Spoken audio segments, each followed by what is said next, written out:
Thank you, Commissioner, and thank you all for being here with us this evening. I'm going to echo the Congressman's words as to why this is just part of the reason that we are so proud of the City of Yonkers and to represent you, the people of the City of Yonkers. We stand here in Conor Park in front of a memorial that was forged from World Trade Center steel. It evokes a memory of that horrific day. The sacrifices of the first responders, like our own Sean Patrick Talon, who rushed to the scene regardless of the obvious threat to their personal safety. It calls to mind the loved ones who lost their lives in that tragedy and the families who love and miss them. And we think of all the construction workers, like our good friend Jimmy Nolan, police officers, firefighters, EMT and ambulance corpsmen, who have suffered respiratory ailments, post-traumatic stress disorder, and other illnesses, internal and external, that will affect their lives forever. And we salute those who, in the aftermath of this tragedy, answered the call of duty to serve this great nation in the global war on terror. There are so many stories from that day that are evident here in this sacred place. This monument will forever be sacred ground.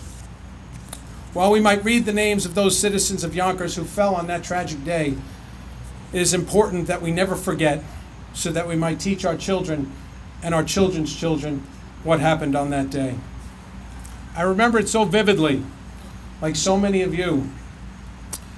When I was serving, I was a young member on the City Council, and I remember the bravery of our Yonkers Police Department and our Fire Department, who were the first on the scene to aid their brethren in New York City. I remember the valor of the men and women of our armed services, who went on to answer the call of duty and serve our nation in the global war on terror in Iraq and Afghanistan. Most of all, I remember the people from all walks of life, like my friend Kevin Frawley, and the families of those who fell that day. To the families of all those who have suffered so much, these wounds are still fresh, and the faces of the loved ones lost shall never fade from our hearts. We can never overcome this mourning, and we can never repay that which has been lost and that which has been given. But we can take solace in the knowledge that we have looked terror in the face through the actions and sacrifices of those who have answered the call of duty by running into the South Tower, by volunteering at Ground Zero, or by deploying in Kandahar and Baghdad. The fundamental function of our government is to assure freedom from tyranny and the defense of liberty. It was a truth I had always known, but a lesson ingrained in all of us, and that day 13 years ago. We will continue to come here to remember the lessons, to stand together, to face terror head on, whether it be Al-Qaeda or ISIS or whatever evil might follow in their footsteps. To join with each other as neighbors, as Americans, as citizens of this world, and say we will never forget the sacrifices of those who perished on that fateful day and those who came afterward to defend freedom for all of us.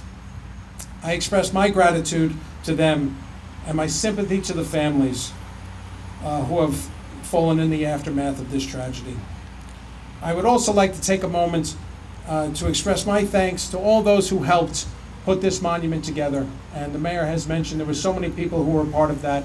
But thank you to all of you for putting this monument together, for giving us a place here in the city of Yonkers to remember. In front of this monument and in front of the names that are inscribed on that wall, we must vow to remain ever vigilant against terrorism in all of its forms.